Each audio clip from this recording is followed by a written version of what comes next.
महाराष्ट्रामध्ये अगदी आवडीने खाल्ला जाणारा पदार्थ म्हणजे बटाटा वडा. जर योग्य पद्धत वापरून तुम्ही बटाटा वडा करताल तर अगदी मस्त चवीला बाजारात मिळतो त्यापेक्षाही भन्नाट लागतो. अगदी सारण बाहेरपर्यंत दिसायला पाहिजे पण ते फुटू नये आणि त्याचबरोबर वरचं जे कवर आहे म्हणजे त्याचं आवरण जे आहे अगदी चवीला छान खुसखुशीत लागला पाहिजे. त्यासाठी काय करायला पाहिजे ते या व्हिडिओमध्ये दाखवलेलं आहे, तर व्हिडिओ शेवटपर्यंत पहा. नमस्कार, सविताज किचन मराठीमध्ये अगदी मनापासून स्वागत आहे.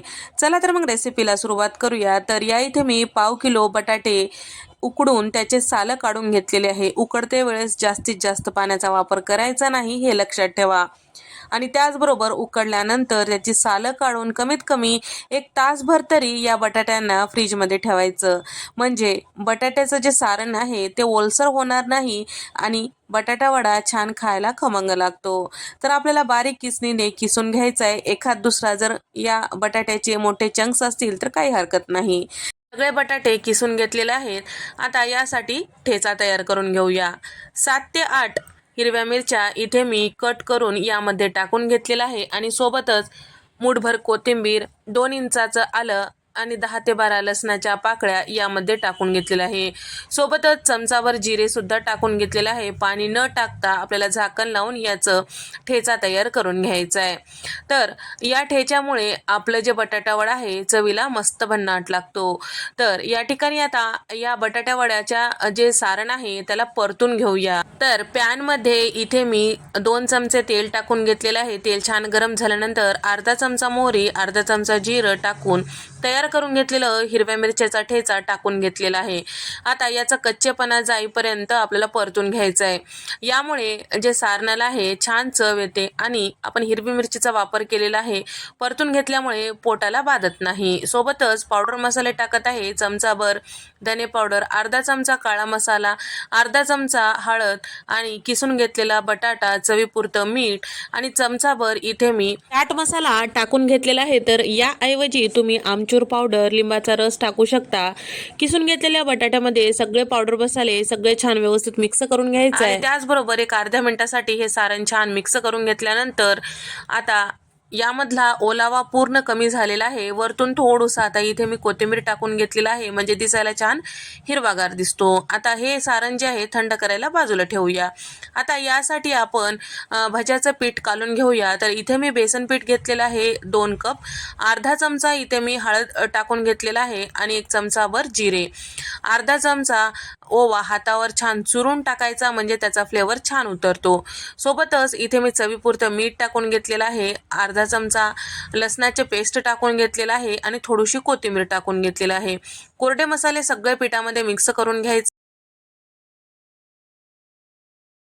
लागेल तसं पाण्याचा वापर करून भज्याच्या पिठापेक्षा थोडंसं आपल्याला हे पातळ असं ठेवायचं आहे. जास्त पातळ हे पीठ ठेवताल तर जेव्हा आपण बटाटे वडे तयार करतो त्यावेळेस ज्या सारणाला आहे हे पीठ व्यवस्थित चिकटलं जाणार नाही आणि घट्ट ठेवताल तर वरचं आवरण जाड होतो. आणि त्याचबरोबर इथे आपल्याला अगदी पाव चमचा यामध्ये खायचा सोडा टाकायचा आहे. तुम्हाला जर नाही टाकायचं तर 2 चमचे कडकडीत गरम तेल यामध्ये टाकून मिक्स करायचं.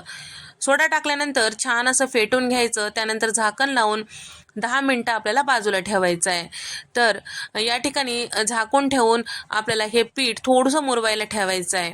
10 मिनिटानंतर तुम्ही बघू शकता पीठ छान मिक्स झालेलं आहे, छान फुलल्या गेलेलं आहे. आता बटाटे वडे तयार करून घेऊया.